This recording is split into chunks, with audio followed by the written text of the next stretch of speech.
This Plywood Cowboy. You guys like them, don't you? You like these Connecticut Valley folks. Yeah, thank you all for being here. It's a beautiful day at Live Lunch Break here in the Hygienic Art Park. And indeed, you made the announcement, Steve. You guys now have a single available for download. And that is going to be, I guess that's the first track from what is about to be the Channel 33 EP. You want to talk a little bit about that? Yeah, sure. Yeah, Austin and Shane and a bunch of other musicians. Plywood Cowboy is a six-piece band when we play, a full concert. And we've all been in the studio over at Ira Sikowski's studio, Riverway Studio in East Haddam, recording for the last 6 months and building up this EP that we just released, or that we're about to release on the 16th in digital form. And then we're going to have the CDs in hand for sale, and our big release party is going to be at the Kate in Old Saybrook at the Katharine Hepburn Cultural Arts Center. On the 20th, right? On the 20th, yeah. So y'all just go ahead and mark that down in your little iPhone calendar that nobody bothers to write anything down. Yeah, anymore, we're very happy about that. I mean, the Kate, Austin and I played at the Kate as an opener back in January. Who are you opening for? We opened for the best blues player coming out of New York City right now, Chris Bergson Band. Yeah. And Chris came up to this area, and he didn't, he was kind of an unknown for the Connecticut shoreline, but he's got a huge following down in the city. And a good friend of ours, Andy Morrison, helped out getting us up on stage there as an opener. We were able to bring in some of our fans from the local community. And we had a great night there. So, well, you got a really good band, Steve. So let me ask you this a little bit. I am from Texas, so when I listen to you guys, I hear a lot of Texas. Now, I know you grew up and you had relatives that sort of turned you on to this, but all of y'all played in rock bands and stuff. How did you get to be a songwriter in this particular genre?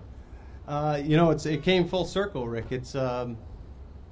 I started out on piano as a child, and I think my first piano recital I had an original song in there. So wow. I've always it wasn't it was about 3 chords and That's all right. 3 chords. But I had a great piano teacher growing up, and he encouraged me to play by ear and read music and play what I wanted to play. So we always had popular songs. We always had classical pieces as well. And but my father was the one that really turned me on to country music. He was a big John Prine fan, and so I grew up with Willie Nelson and Waylon and Roy Acuff, and so wow. It's my sister lives in Houston now, so we can go down there and visit her and really. Hopefully, you don't do that at this time of year. 99 degrees. I'm going to try to avoid that if at all possible. We're talking to Plywood Cowboy here at Live Lunch Break. If you all are hungry or thirsty, you can get pizza and sandwich. They got the menus right up there. And, of course, there's cold beer and wine. You should avail yourself of such things if you get the possibility. So, I have to wait for the train. Right. This is the 12:30 train, Peter, right? So, what? We're going to find some train music for a second. Yeah. You need the Johnny Cash snare drum to do that. But what are you guys going to do with it when Channel 33 comes out? How do you work it? How do you move it to the next level? Yeah, that's a good question. We have a manager, Amanda Kenyon at Blue Crane Music, and she's helping guide myself and the band, and she's doing a great good job. Work. Yeah. I was at the Falcon last night doing a songwriters session. The Falcon's in Marlboro, New York, a big scene over in the Hudson Valley for music and Americana music, which is kind of what we've been lumped into, and which is great, for us, and so it's booking the gigs and doing the Glastonbury Apple Festival in October and just. You do a pumpkin festival in New Hampshire, don't you? We did.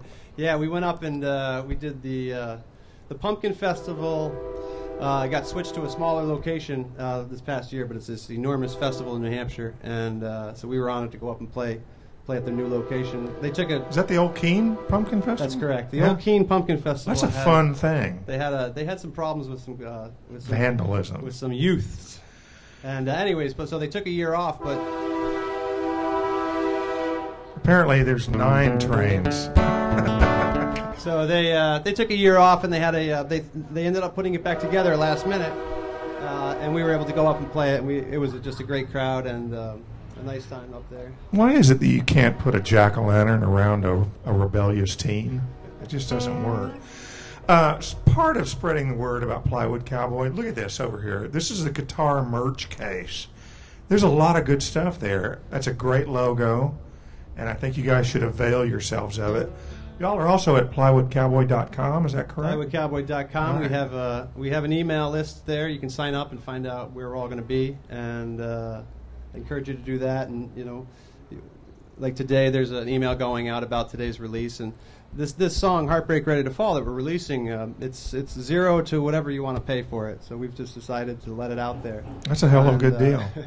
Well, I tell you what, you write great melodic tunes. You guys sound great.